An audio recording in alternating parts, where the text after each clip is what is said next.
Hey, what's up, guys? This is Chung here. So today's daily challenge problem, right? Number 1354.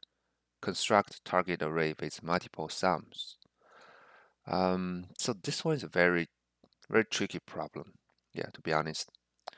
Okay, so you're given like array of integers, target. Okay, and from a starting array, uh, which is consisting of all ones, you can perform the following procedures. So first, x will be the sum, right? Sum of all the elements in the current array, and then you can choose any number inside the current array and update that number into this sum. And you can do this procedures as many times as you need it. And you need to check return true if it's possible to construct the target from A, which is all one. They're all one inside A. Otherwise, false. Okay.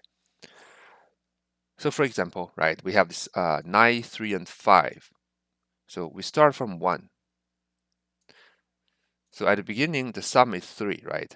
And then we update one of the number into 3. That's why we have 1, 3, 1. So now the sum becomes to 5, right?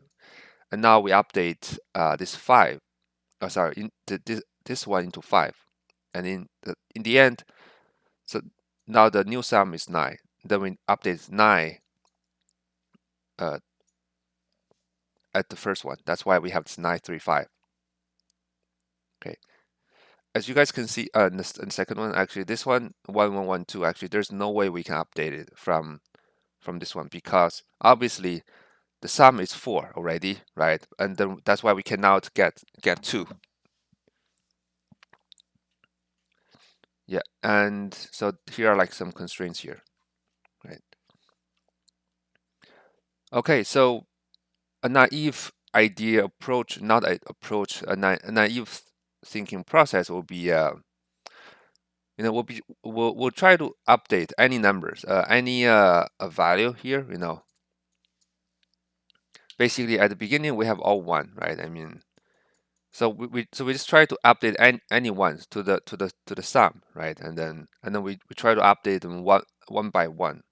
Let's say here we have 1, 2, 3, 4, 5, 6, 7, and then we pick any one, we update into 7, right? Now we have like another sum, and we just pick another one. But how can we pick that? I mean, basically, we could try to check if the 7 has already exists in the target. If it is, then we simply just update the other numbers. But that will not lead to an answer, because for some cases, maybe keep updating this 7 could be could lead us to the final answer. And there are like different like examples. I'm not going to show you guys that. Basically, what I'm trying to say here is that if you try to follow if you do it in the order that we try to find a 1, right, and then update into 7, okay, then it will not basically there is no greedy approach for this one.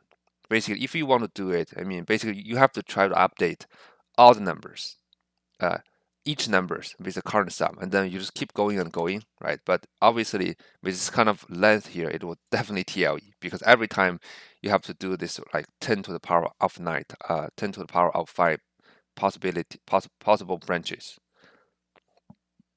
right? So if that's not gonna work, how can we do this kind of problem, right? We need to think it in a reverse order.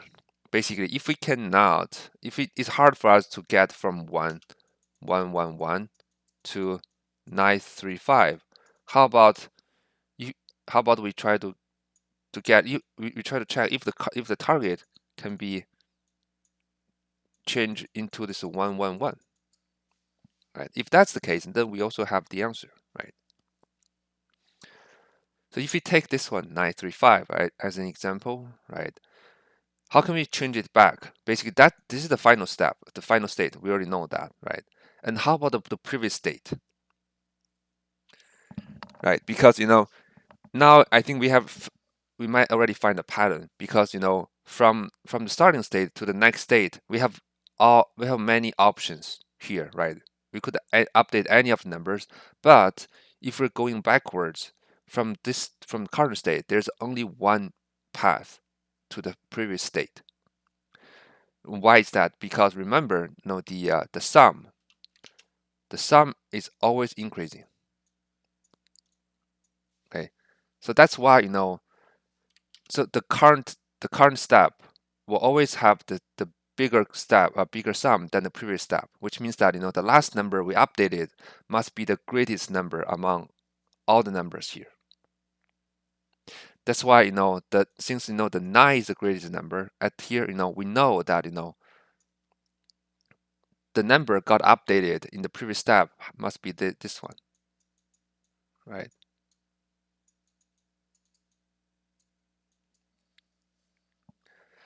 And now, with this kind of with these two arrays, it will be easy for us to calculate this number x here, right? So what's going to be the number here? So basically, this 9 equals to what? Equals to x plus 3 plus 5, right? Because this 9, how do we get 9? The 9 equals to the sum of the previous state, and obviously x equals to 1.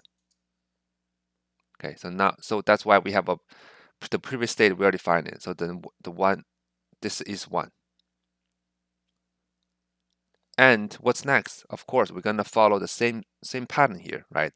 So from this state here, 5 will be the number got updated in the end because 5 is the biggest number among all these numbers.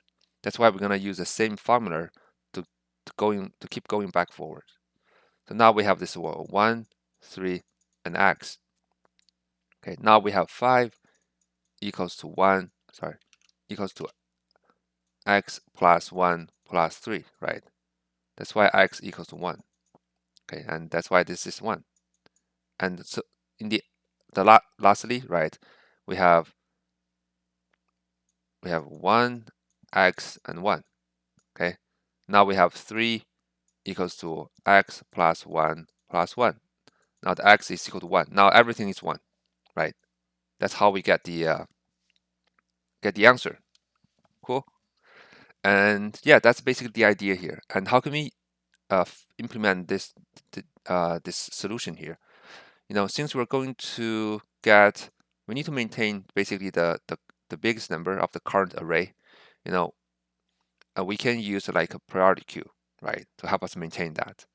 And so when do we stop? Basically, when the biggest one, in the priority queue is 1, then we know everyone is 1, right? I mean, of course, assuming there's no 0, right?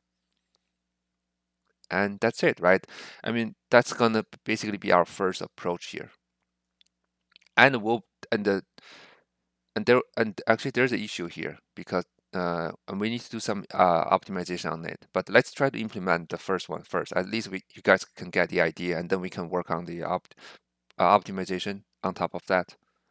Okay, so the first version, right? So we're gonna have like the priority queue, right? So at the beginning, right, the priority queue, we have this number, and since we're going to get the biggest number, we need a negative version of the number, right? Since in Python, the priority queue is a mini queue. Okay, so that's that, and then let's heapify, right? Let's convert this priority queue into real priority queue. Okay, and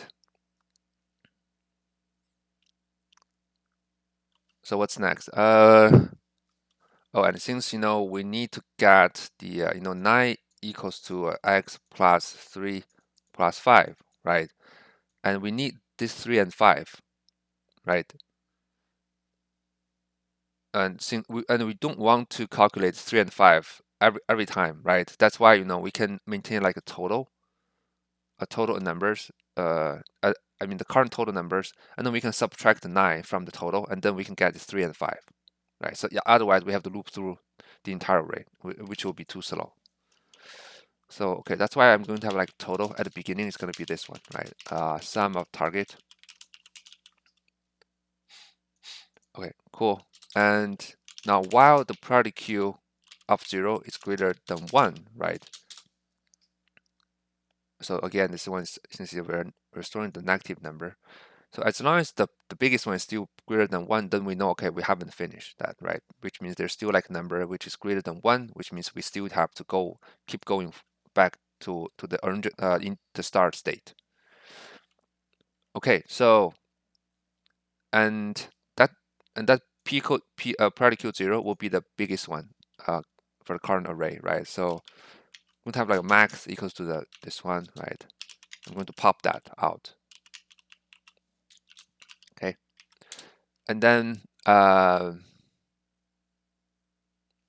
so now we need to get the remaining part, right? So what's the remaining part? Like I said, the remaining part, this is the remaining. Okay, I call this one a remaining. So this one remaining equals to the total minus max, right? So this 9 is the max, right? And the total is the array, and the remaining part is 3 plus 5, right?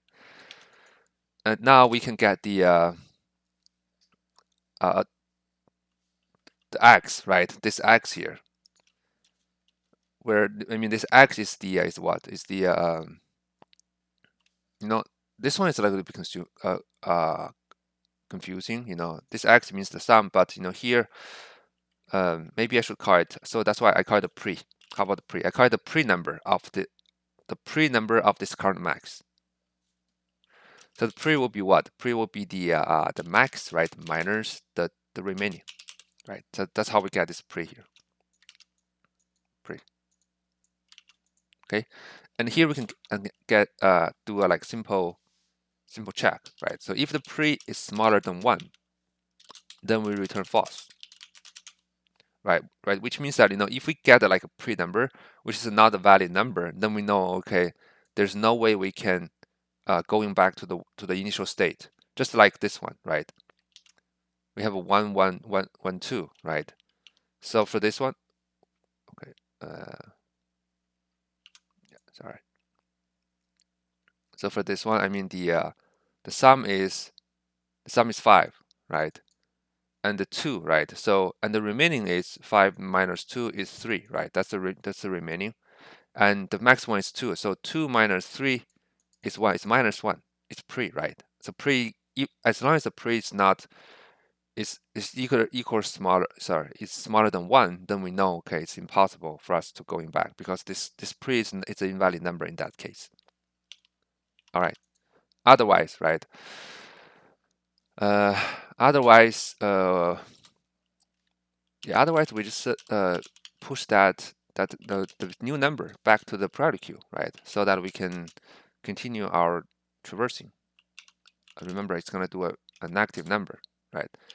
So, and one last thing is that, you know, we also need to update the total here, right? Because we're gonna need this total to calculate the next round, and the total is updated. So what's the updated total here? We okay, so we add the pre, right? So this is the new numbers, but we subtract the max, right? That's the new total of the cardinal array, and then return true. Okay. Yeah, I think that's the basic idea here. You know, but if you run this one, it'll work for most of the cases, but it will TLE for a big case. You know, let's submit this one here. This will TLE because you know, if there's like a case, the number is 1 and the other one is like 1. Yes, as you guys can see, we have a this is a format, this version. No. So if we have a like a huge number here, you know, as you guys can see here, you know, the pre will always be decreasing by 1 at a time, right? Because the max is like, you know, let's just do a 1 to 1,000, right? So the max is 1,000, right? And then the total is 1 So basically, this remain will be 1, right? Because the total minus the max will be 1. So this one will equals to 1. And the pre is what? The pre is like 1000 minus remain, which is 1. That's why it's 999.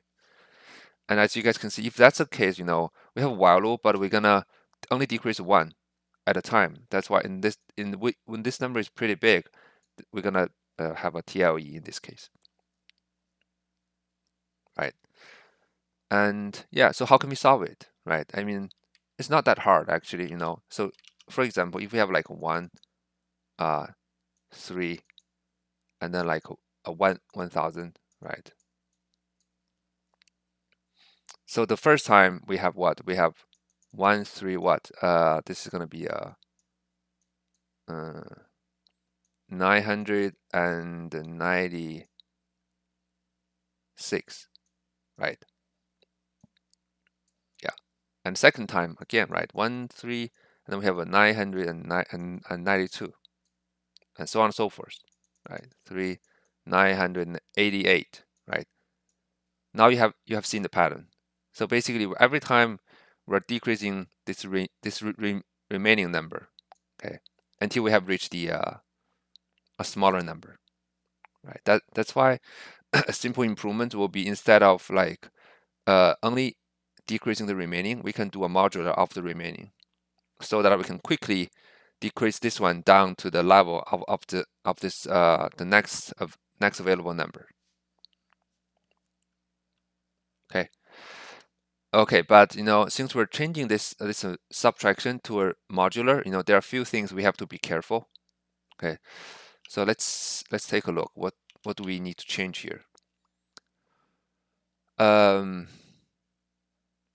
this one still holds, right? So which means that we're gonna do this pre is gonna be this one do a modular of the remain, right? So that's our intention.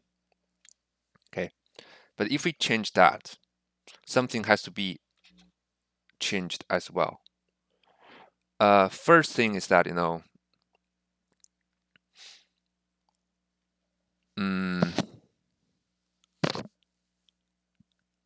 first one is this, basically the condition here, and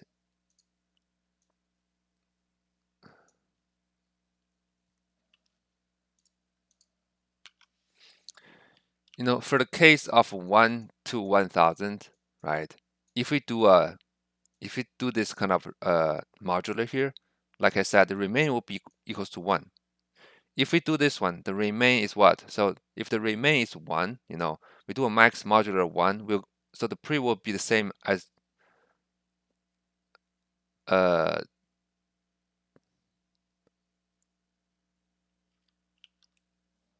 the pre will be equals to 0 in this case, right? And then we'll return false. But actually, if the remaining is 1, then we know, okay, this one will certainly be able to reduce to the initial state, right? Because every time we'll be reducing 1 reducing 1, and in the end we'll have like 1 and 1, right? In the end, that's why the first thing we need to change here, is this one. Basically, if the remaining is equal to 1, right? And then we can simply return true, because then we know, okay, the max number will certainly be able to reduce to 1 at a time. That's why we shouldn't use this condition here, right? So that's the first thing. And what's the second one? So the second one is this one. Basically, here we're only checking if the pre is smaller than 1, but there's like another case, For example, this 1, 1, 1, 2 case, right? In this case, the maximum is smaller than remaining in this case, right? So which means that this pre will be the same as this max. So that's why here, besides this one, we also need to check if the pre is equal to the max. We also return false.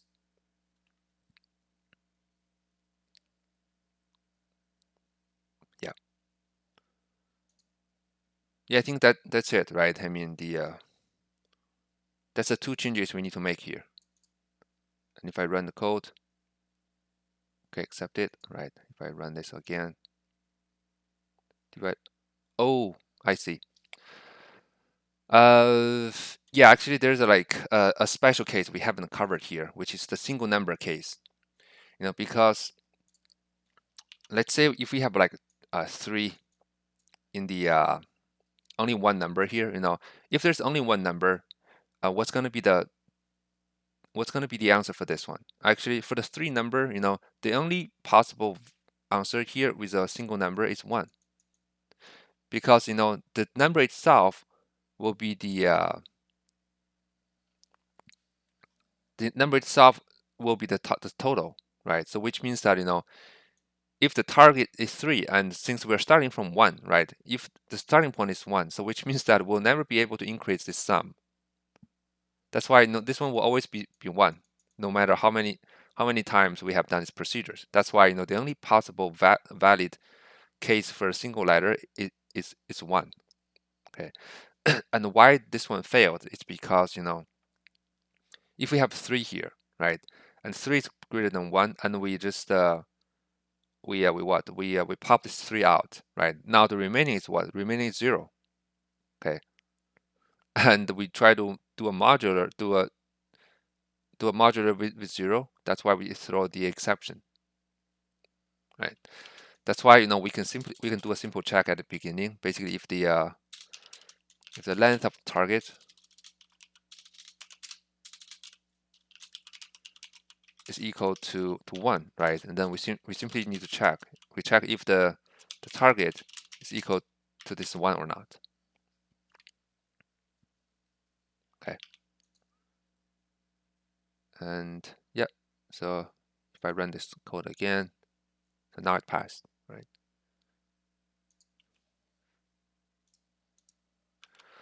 Oh, and one last thing, maybe someone tempting to use a condition here like if the maximum is either equal or smaller than remain. If this one is the case, then we return false, right? Because if you read this one, someone may have thought, okay, can we use this condition to check the false? No, because even even when the maximum is greater than the remaining, as long as the modular is equal to 0, then we also need to return 0. We also need to return false, right? For example, the maximum is pretty big. Let's say it's like it's 90002, and the remaining is 2. Okay, in this case, I mean the maximum is greater. The maximum is greater than the remaining, but we still need to return false, because if we do this one, right, return do a modular of 2, what we'll get? We'll get 0. The pre is 0, which is not a valid number. That's why we cannot use this one to check everything. We have to use this one. And the time complexity, right? I mean, pretty straightforward. We have a priority queue, right? And the number is like the length of numbers. So that's why I think time complexity will be unlocked, right? In this case. Yeah, I mean, that's it, right? This one pretty tricky problem. The first one is that you have to be able to figure out. We need to, instead of going forward, we have to go backward, right? And while going backwards, uh, we need to have like priority queue. I think this part is not that difficult to get, right? But the second one is that how can we improve this special case by, instead of doing the subtraction, we need to do the modular. But if we do a modular, it adds a little more complication here, because um, this modular, I mean, we might end up stuck at an infinite loop here for this one, for in the case of this one, because the pre may not be smaller, might not become smaller. That's why we have to add a few other checks here, and also plus this one, right? Cool. I'll just stop here and thank you for watching this video, guys. Stay tuned. See you guys soon. Bye bye.